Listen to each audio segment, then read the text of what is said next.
Assalomu alaykum. Bugun biz sizlar bilan go'shtli issiq taom tayyorlaymiz. Uning uchun bizga 500 gram lahm mol go'shti kerak bo'ladi. 1 osh qoshiq tomatli pasta va mana shunaqa pripravalar kerak bo'ladi. Tuz, murch, miyata quritilgani, kashnich maydasi va sladkiy paprika va albatta 200 gram yog' kerak bo'ladi. Birinchi bo'lib go'shtlarni to'g'rab olishdan boshlaymiz. Kubik qilib go'shtlarni to'g'rab olamiz.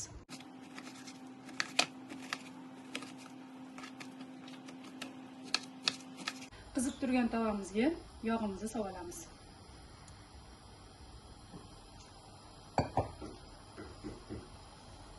Va go'shtni solamiz.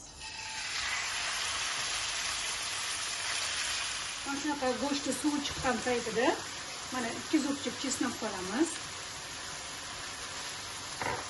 Va mana rozmarinni bitta shoxchasidan sovuramiz va birga qovurishda davom etamiz.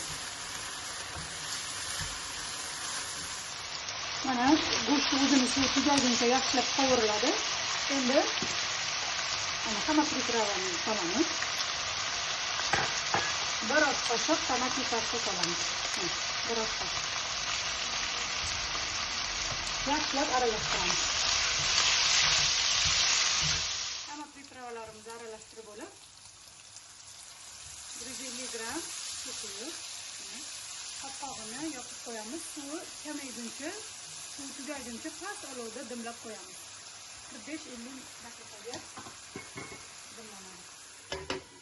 Mana bizda 300 gram qaymachni suzma, yog'li suzma va mana 85 gram slivkini solaman suzmani ustiga. Bitta zubchik chesnok. Tabga ko'ra murch va tuz. Endi yaxshilab sousimizni aralashtirib olamiz.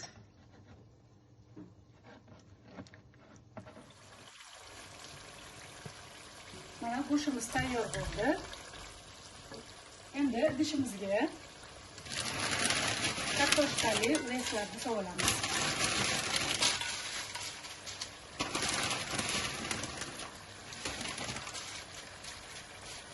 Va ustidan qatiqli sousimiz bor, shuni solamiz.